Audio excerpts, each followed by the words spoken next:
It's the Zach Sang Show. Zach Sang Show. Zach Sang Show. Fancy Hagood's here. What's up? Hi, Fancy. Hi. Are you happy that nobody is, like, when people see you, right, or meet you, do you always naturally hear the who is Fancy thing? Who are you? Constant jokes? Nonsense? Sometimes that, but mostly it's like, oh, you fancy, huh? Or like the Iggy Azalea song, or if I'm in the South, I came from Nashville, it's the Reba thing. So it's always something. You're going back to Nashville this weekend. I am, yeah. Yeah, what are you going? Are you going back to write? I'll probably do some writing while I'm there. It always eventually happens, even if I plan on it or not. But I'm really just going to spend Thanksgiving with like my Nashville friends. Oh, cool. Yeah. Do you consider Nashville home? Mm-hmm. Definitely. Like home over LA? Yeah. You know, I'm just getting to a point in my life where I consider LA just as much home as Nashville, but it's taking me like 2.5 years. But yeah, I'm to a point now where I'm in Nashville. I miss Los Angeles. Yeah. So that's taking me a minute, but I am there now. Where do you feel more accepted, LA or Nashville? I'm pretty much the same brand of crazy in both cities, so. I mean, to say there's a brand of crazy around you, I think is an understatement. Yeah. The last time I saw you, I'm trying to like remember, like as I'm looking at you and we're talking, I'm having like flashbacks to Megan's party like a week or two ago. Yeah, it's all a blur. It's a drunk haze. Honestly, I don't have any self-control whatsoever when there's an open bar. Like, yeah, it's bad. Because if I have to pay for my alcohol, of course, I'm really good at like getting other people to either buy it or just like making sure I don't drink as much. But when it's an open bar, I go all in. There's no part of you when you have to pay for booze because you're successful. You're a successful songwriter. You are a successful artist. There's no part of you. It's like, I'll pick up this round. No, absolutely not. That's not Zero? Yeah, no. I am a pearl and I'm to be treasured, and men should be buying me everything. Love your confidence. Thank Love you. it. That's the Love it. See, I feel the opposite. I feel like I need to overindulge. You know, I need to make sure everybody's taken care of. Yeah, that's why I find people like you at parties. Okay. I'm like, thanks for this drink. Are there any snacks around? Open bar. You did well at the party. I feel like you worked the room quite nicely. You think? I'm a social butterfly. I work the room nicely until a certain point. When I get to like that 7th drink, it's like, I was watching this Netflix thing, and this comedian was talking about party goblins. Yeah. How there's like party goblins living in the back of everyone's mind. Mine gets a lot of like airtime. My party goblin. But do you make it a point to see everybody? No, usually I just like you know, I actually have a lot of social anxiety, which is like surprising because I'm so extroverted and whatnot. But in a big crowd like that, I get very like nervous and like antsy and like especially like with like the small talk, like with people you don't know really well, but like you have to like, what are you up to? What are you doing? What are you working on? All that, it makes me very anxious. So that's why I like end up at the open bar, because it just like kind of opens me up. I'm fine, and then all of a sudden I'm like, they're like, how are you? And I'm like, well, let me tell you. I really enjoyed your life story at the party. We had a really great conversation. Yeah. And I'm happy you're here. Thank you. I'm happy to be here. Because you have, I mean, seriously, you're an incredible musician. Thank you. You've written incredible songs. How often are you writing now? I mean, I write all the time. I constantly have something going on in my head. It's like it's a radio that doesn't stop playing. But are you programmed right now for Fancy Hagood, or are you programmed to write for somebody else? The way I write, I'm pretty Nashville the way I write. I write how I feel, so a lot of everything comes out, and it's like my stories, it's my feelings, it's what I'm going through. So for myself, I'm always just kind of writing, but that's why I'm signed to like different publishing places, and like, so if an opportunity comes up where people are like, hey, can we pitch the song over here? I don't mind that. Okay. Especially if I write so much that it's like, there's very few songs that I'm like, this is mine. Are there any songs in transit right now that you're waiting to get with other artists? Not that I know of at the moment. Yeah. No. Yeah, I'm just kind of like in my own creative space, just kind of like really diving in on what I want to put out for my project. Which, by the way, I mean, dude, the single 7 Minutes in Heaven is phenomenal. And you were describing it to me when we were talking at the party, and first of all, you described it spot on, and the hooks are phenomenal. Thank you. It really is a great song, and it's a great song for you. But is there a part of you that maybe gets nervous that this song deserves to be a smash, right? Every makings of a smash live in that song.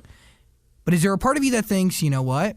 Maybe I'm not the person to make that song a smash, but if it went to a Beyonce or whoever, listen, if it would have a new life. If Beyonce wants to call me anytime and ask me for anything, you're in. I'm gonna give it to her. Like, whatever.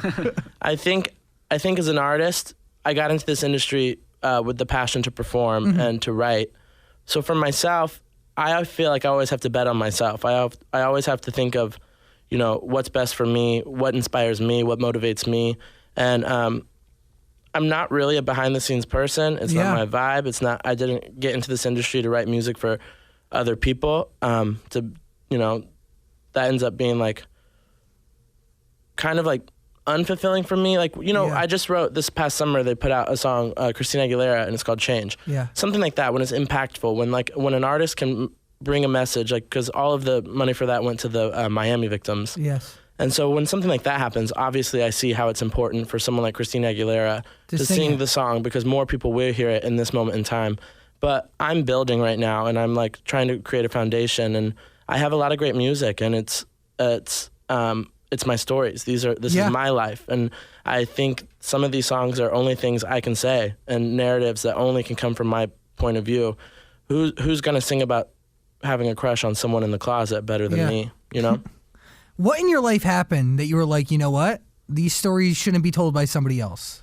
I think just constantly growing up, and I grew up in Arkansas, then moved to Nashville, and then eventually came here, and constantly that push of like people telling me what I will and won't be. Like, everyone always wants me to like take the low-hanging fruit. You know what I'm saying? So it's like, when I was in Arkansas, it's like, oh, don't move to Nashville. You'll be a small fish in a big pond. Like, stay here and be a worship leader. I'm very charismatic, you know what I mean? So, wow. Then moving to Nashville and it being like, oh, like I was selling out shows on my own. It's like, oh, you're amazing. Let's sign you to a writing deal. Yeah. And then, you know, signing the writing deal, then it's like me like pushing for my artistry, because that's what I was doing in the first place. And then, you know, that it kind of just everyone being like, you're a writer. But I think it's just easier for people to see me as a writer because of the obvious obstacles, which a lot of people don't want to say because being PC, but like I'm openly gay and I'm not shy about it, and I sing about it. And obviously in the 7 minutes video, a boy's... it's a beautiful music video. Thank you. And you are open about it. And that is, I mean, that you told me, right, when we were talking, you've had two big obstacles, right? You being who you are, openly gay, and you just lost a ton of weight, right? Yeah, I'd be in the gym working on my fitness. Congratulations. That's awesome. Thanks. I mean, what do you think of society when you're hit with those types of notes that don't even have anything to do with your music, because they know your songs could be hits? Yeah. I mean, listen, I became fancy because the conversation around my music when I was, you know, playing in Nashville was never about my music. It was never about my talent. It was about my sexuality, and if I was or if I wasn't. And that's why I became fancy, is because it just kind of obviously answered that question. It just kind of took the "is you gay" out of the picture, and people could start focusing on my art and what I did versus, you know, who I was or what I liked or what I didn't like. It's very, and honestly, it took me 20 years to come to terms with my own sexuality. So I don't expect people to overnight just be like, understand. I get it. But I do think it's important for there to be this narrative in the world. I think it's important for there to be someone saying, I like boys. And not only is that okay, but it's not different. Yeah. I'm not different because I like boys. I love the same way as everyone else. And I think it's important for boys like me who are growing up in Arkansas, for boys like me that are in Louisiana, Mississippi, North Carolina, and now Trump Nation, you know what I mean? I think it's important for there to be a narrative that says, this is who I am, this is how I feel, and it's okay, and it's not different. I couldn't agree with you more. Yeah. Do you believe that you have the bravery to really combat that? Yeah. I'm not scared of nobody. Nice. Well, whose idea was it to hide your identity at first, like the whole "who is fancy" thing? I was signed to SP Projects with Scooter Braun, and there was a lot of talk about how we roll, you know, me out. I was an unknown artist. I had one song to my catalog for my artistry. Everything else I had written was for other people or country. So I think a lot of people were nervous about just like throwing me out in the spotlight because there wasn't a ton to really be working with at the time. And so when it came, and they presented that to me about being a mystery, it was more about, you know, having a viral like sensation, like this mystery, and then, you know, launching on Fallon. So, and that's what we did. I mean, we did that, and Goodbye went to 28 on the pop chart, and I mean, that's like what it was, and it was exciting, and then, you know, it just wasn't the right match, that whole me doing what I want to do and have the vision I have, and then, you know, working within that system that, you know, wants everything to be like a formula, and like, and that's just not me, and I think I just kind of have to, and that's no knock on anyone or Scooter or anything, it's just like, I've taken this year to really like get back to the basics and like just kind of figure out what it is I want to say, who it is I want to be, and what part of myself I want to give to other people. Are you upset that they didn't give you more time, or do you see it as a fate move? I think everything happens for a reason. I can't look back and think, I have no regrets. I have no, I was just on the phone this morning with my previous day-to-day manager. I mean, there's no bitter relationships. It's just one of those things. I can't help but remember a year before, you know, Goodbye was on the charts, I was being told, you're not an artist. This song's not a hit. You know, this won't ever happen, by many people. And then, you know, Scooter and Republic, they took me there, and they proved to people that that is what I am, and I can do it, and I can be successful. And it proved to me that as well, and it proved to me that I was right. So leaving the label system and leaving, you know, a giant manager like that, it's just, for myself, it's like, I just have to remain confident, because I've been told no before, and I've been told no before that. And it's like, I'm always probably going to be told no, but I've always pushed through, and I've always done exactly what I wanted to do. So, and I also feel like you're knocking over some walls too. I hope so. I mean, it's kind of, you know, in this industry, it's like highs and lows, you know what I'm saying? So It's like sometimes you're on cloud 9, and other times you like really feel the struggle. And I'm not going to lie, I'm in a season where like, it's a little bit like touch and go, and there's exciting moments, and there's like really hard moments, but I just feel really passionate about the art I'm getting to make, and I'm getting to make it without any other voices in my head.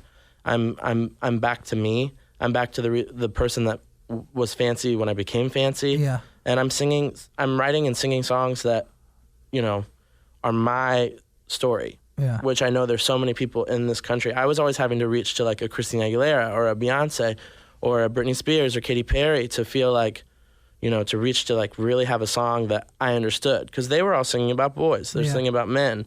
And like, I had to reach to women. And I don't think in the LGBTQ plus all the other letters community, I don't think they have people really on Top 40 radio. I'm with you. To reach out to and be like, this is my story. This is how I feel. And it's not reaching because I am them. I'm from their community, and I'm not being ambiguous. I refuse to. It's not my vibe. What do you think needs to change in society for it to be more widely accepted? Do you believe people won't play your record maybe because you're gay?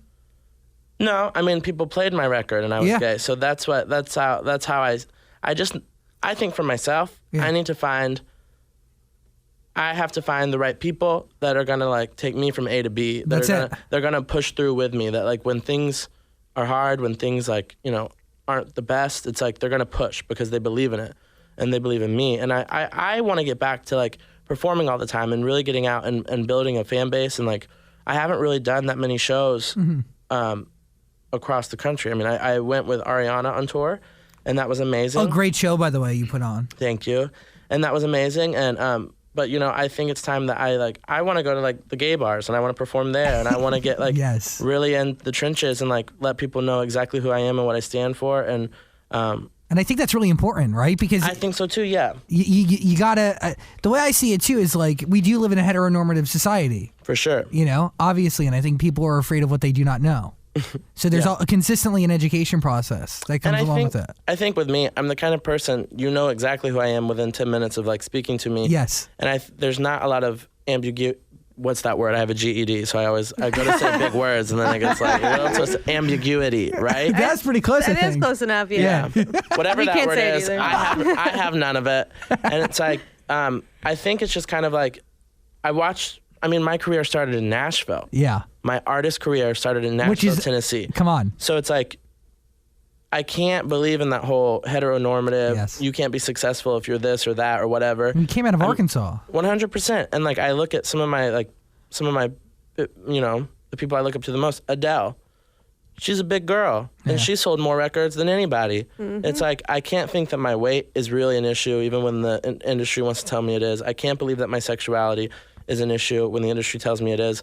I just think I'm going to let my music speak for itself, and I'm going to keep pushing. It's like, I mean, we talked about my confidence earlier. It's like, I've already been told no by the biggest names. You can't get it. Like, if that doesn't stop me, I don't know what else can. That's exactly it.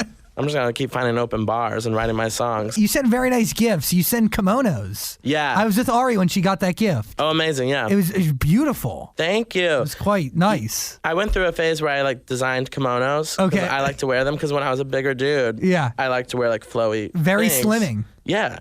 You wear all black underneath and then like the kimono and it's like... You'll never know. No one knows. Floating head. Yeah.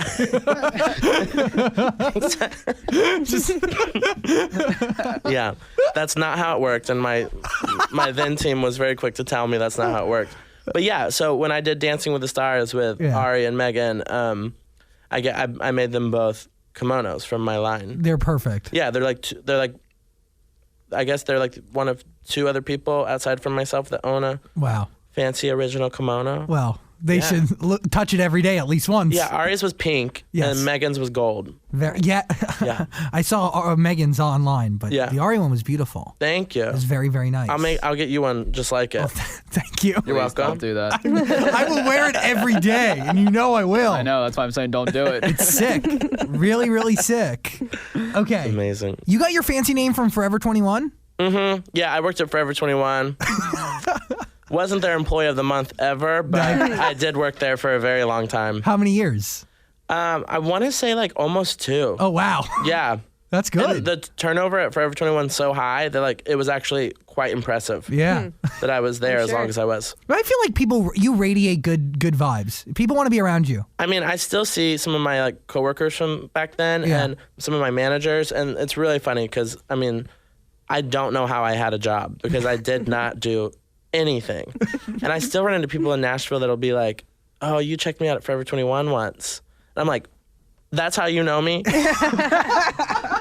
Excuse me, I've been on national television several times, and you know me because I was rude to you at Forever 21? What? Hey, you made an impression. I always seem to. That's it. One way or the other. So are you working on a new album? Yeah. Okay. When can we expect that? I've made at least 12 albums this past year, and I'm just trying to like narrow it down to see what's what, and then I'm still writing on top of that. So it's like, I mean, I'm a writer at heart. It's like it's how I get my emotions in check, and it's how I like express how I feel, and so I'm constantly writing. But yeah, I am working on an album. Any idea of when we're gonna expect that at all, or no idea? I mean, I wish I could tell you. I mean, I want to start releasing as much content as possible. I mean, are you funding it yourself? Yeah, I'm a self-made man right now. Very nice. Yeah. Did you do the music video yourself? I did, yeah. So were you like a line producer, director? Did you have many different hats? We hired a director. Okay. And then I had a lot of help from my friends, and that's why, earlier you asked if LA is home as much as Nashville, and that's what's becoming real for me is, days like when we shot my music video, how many friends were on set with me, making sure things were, happening. And like my friend Scotty choreographed the whole thing. Cool. And I met him on tour with Ari. He creative directs. And Scott and Brian. Yeah, those are my homies. Love them. Yeah, and all my the girls who danced in the video, I met pretty much all of them on tour or through people from tour. So, and it's become, they've become my family out here, and it makes LA so much more enjoyable because that's what I have in Nashville is a community of people that I'm creating with constantly, and we're always there for each other. And then, building that in LA, it's been really fulfilling for me here too. And it's really helped me get past the whole, getting dropped from a label, getting dropped from management, all of that stuff. It really has not affected me as much as you would think it would, because I have such a strong support system of people who believe in me. That's it. Who are also talented themselves. I mean, Megan and Ari, of course, as well. I mean, incredible. Everyone's just been super helpful to me, and have really just like, I feel like rallied around me and like built my spirits up. And I think that's how I keep my confidence, because I just have such great people around me always. And you're talented. And I'm talented AF. So Who is Sapphire? Sapphire is my friend. We just met last week, and we've been writing music together. Nice. Bring him along? Yeah. How did Sapphire I don't know. Sapphire just stands out in my head. How'd you... So where'd you meet Sapphire? I was in a writing camp last week. Okay. For like a Motown artist. Like Barry Gordon just signed this new artist. And cool. so they asked me if I'd come in and write. And so I said yes. And then they put Sapphire in one of my sessions. He plays saxophone. He's a producer. Nice. Cool. He's very nervous. I'm so nervous. I'm like having a straight up panic attack. We need to get him a microphone. But hold on. Okay, you went to a writing camp. Yeah. So how many of these writing camps do you attend? Not that many. How many have you? Anybody good you've gone to? Did you go to Rihanna's? No. Did you hear about that one? Yeah. I heard it was crazy. I'm sure it was. Yeah, I mean, yeah. if you're trying to make a Rihanna song, I mean, It was it like has to be. mansion and chefs, and it was like this big thing. Oh, see, no, and that would probably make me uncomfortable. My name's fancy, but like I don't like bougie things. I'm more of like Oh, nice. I like that about you. I want like Wendy's catered and like Yeah. you know what I mean? Bring in the Wendy's. Yeah. So do you hang out with people that like fancy things? I mean, some of my friends like, but like I just don't feel like I fit in those places. Like, two of my girlfriends, they love the Soho House. I don't get it. I mean, I don't understand it either. I get it for like dinner if you're eating, but like the whole like, I don't feel social there, and it's like it's like a social thing. Social house. Yeah, I don't feel social. No, I don't there. either. I feel uncomfortable. Yeah, but I'd much rather go to a Wendy's. Yeah. Wait, hold So you on. feel at home. Back to the writing camps. What camps have you been at? Once upon a time I was in a Zara Larson writing camp, Cool. and then I was in. Did you? This is like also long ago. I'm like having trouble. It wasn't for an artist, but like a producer like put me in a writing camp just to, like Okay. me meeting people. Have any songs from these writing camps turned into anything? Nah, No. not yet. Hopefully this Motown one. We did a really cool song together So is that okay? That's how the two of you meet. You meet in a writing camp last week. last week. And what does Sapphire? Sorry, is that your real name? Yeah. It's a beautiful name. I'm soaking it in still. So you meet Sapphire, Yeah. and has he been living with you? Like No, he's it's quite the opposite. what? You've been living with him? No. Sapphire, yeah, kind of. So we just became quick friends, honestly. Yeah. And he's a badass producer and all that stuff. So, I mean, obviously when you find someone that like vibes with you musically. You gotta let it ride. Yeah, because I'm really, with my writing, I'm like really quick and like I can write a lot and I feel so much. I'm just a feeler that like music's just always pouring out of me. And it's rare to find somebody on your level who can keep up. 100. So it's like, and he's also like young and enthusiastic about music still, and that's hard to find as well. Like he's genuinely excited. Yeah.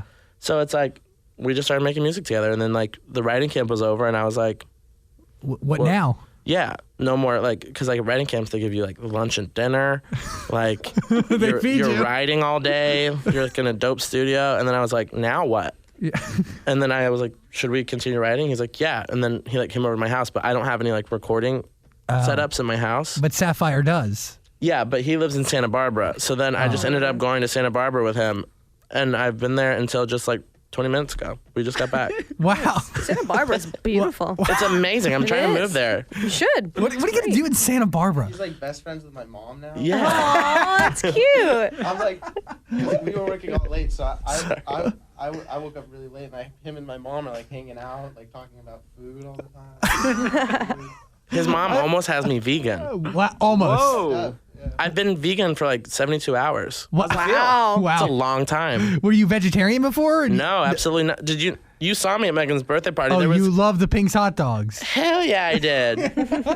Those are delicious. They were good. So good. I remember us looking at people. It was so early in the party, we were just waiting for somebody to be the first person to get a hot dog. Because you Yeah. don't want to be the first person at a party with a foot-long wiener walking around. Honestly, I'm always the mean, first person at the party at the snack table.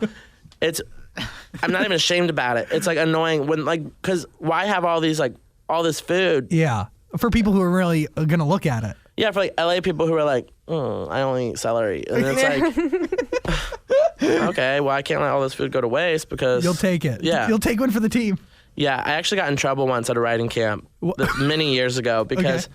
They just like bring food, right? Like Yeah. there's just like food galore. And I started bringing my purse. And before You're like my Before I grandma. for sure. Before I left, I was like filling my purse with like all of the snacks and whatnot to take home. And the next day, one of the ladies was like, "Hey, so we try to use like the leftovers for like all week," and I was like, "Totally." Like she like didn't really call me out, but like No, what she did. kind of passive aggressive. It was like, Don't do that. Yeah, you can't fill your bag with our snacks. All right, well, do you want me to write hits or not? Like, you know what I mean? It's like, I'm going to need a snack. And if I'm at home thinking about it, I'm going to need a snack then. Like, all of it. It's a constantly need brain food. 100%. You're always going to be thinking about it. I get it. Definitely. But It yeah, makes sense. But Sapphire. we were in Santa Barbara, and it, like, I mean, it's the most magical place ever, I think. I've never been there. It's really amazing. How far is it? Hour and a half. Yeah. Oh, that's not bad. It's really not bad. It was, in my head, it was like really far. Oh, who it's not drove? bad. You or Sapphire? He drove the way there. I drove the way back. Oh, you share a car? This weekend we did. Wow, you really bonded quickly over a week. Literally, in Jeez. we're like recording and stuff, and then like he would like say something, and I would just like go off, and I like had to apologize. I was like, I'm sorry. I'm talking to you like I've known you for 15 years. Like, you don't deserve this. But do you like it, Sapphire? Yeah, it's good. What'd you say? You said we knew each other in a past life. That's Yeah. probably true. We probably probably like worked together before in Chinese the past energy life. exercises together. I believe that. Yeah, he's like kind of hippie. Like he like, likes to do like he calls them Chinese energy exercises. Oh, what is that? It's a lot. What do you do? What is a Chinese energy exercise? Should I just stand up? And No, do it? you shouldn't. I think you should. I think you can't. You have a stage. Yeah. You might as well. What are you I gonna was do? gonna do it. Like this. There are all these different weird exercises. What are you doing? Oh, Right? wait, what is that last one with the ears? You like flick your ears. Well, it looks like you got some bugs behind your ears. Yeah. 5,000-year-old And- emperors of China used to do them. And what does that do to me? What will that do to me? It like harnesses the universe's energy in order to like make your goals What happen. are you saying? I dig that. I dig the universe's energy. It's something that I've been looking to harness. Listen, when he was telling me about it last week in the studio, and I was looking at him like. Next thing I know, I'm in Santa Barbara. I'm vegan. I'm doing Chinese energy exercises. I was like floating. Wow. It was weird. Such a crazy thing. Classic Sapphire. Sick Sapphire. Sapphire, you're a good sport. Thanks for hanging out with us. Yeah. Fancy Hagood, everybody. All right. Thank you for having My me. new favorite person. 7 Minutes in Heaven. It is the single. It is out right now. We're hoping for new music, Yeah. more new music very soon. You have our support here, my friend. Hey, are you Thank gonna you have so to, much. Are you gonna have to change all your like social media names now? I'm pretty sure they're all changed. Oh, He's really? on it. Last time. When we were talking, you needed to change the YouTube, and they fixed that, right? Maybe if YouTube's not fixed, IDK.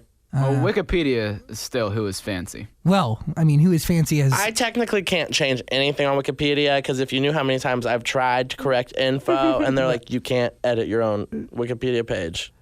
How does that make sense? That's what I ask, and it has to be like an outside source. Like someone from your team can't even do it. So you need Oh, so Dan, get on it. All right, I'll change. I got. let's All do right, it I'm now. on it. edit it. Thank you, Fancy Hagood. I'll take you to Chipotle if you do it. I'll let you buy me dinner at Chipotle. Great, what a deal. By the way, Dan's never paid for a date ever in his entire not existence. into Me either. Yeah, Wait, that's a waste. never, No. never. You've never paid for anybody's meal. I mean, that would be me saying like I've gone on like 1,000 dates, and that's not true either. I just like, but the ones I have been on, I don't want to pay. Like you're gonna waste your money, and most likely you're never gonna talk to them 100%. again. And that's an extra and that's $20 time, I lost. And that's time I'll never get back. By the way, your publicist's face is just like in pure disgrace right now. She has no idea. I mean, She doesn't know what she's gotten into. This is not even the thick of it, girlfriend. So buckle up. By the way, paying for dates is the cost of doing business. Okay, like you need to invest to find love. You know, I have a standing Tinder date. You're so romantic. But it's true. It's the truth. So you're saying you need to pay for love? No, but like in order to get to know somebody, food usually is involved. 100% food should be involved. Yeah, but somebody needs to pay for that. The other person will pay Yes. for it.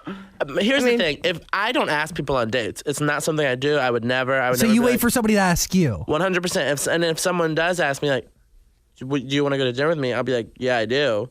And then the assumption there is you invited me here. So you're gonna pay. 100%. But I get that. If you're doing the inviting, you gotta pay. I'm Yeah. with that, and that's the rule I live by too. But like, you don't. I'm very confused. So you won't ask anybody ever to hang out? I mean, I'll ask someone to hang out, but I'm not asking them on a date. It's not a date. Fancy Hagood. I love that. I got rose. This might be why I'm single, but I'm betting on myself. Fancy, You should. Fancy Hagood. Thank you so much Thank you for guys for spending having time. me. Thank Thank you, you. Sapphire. Thank you, Sapphire. Thank you.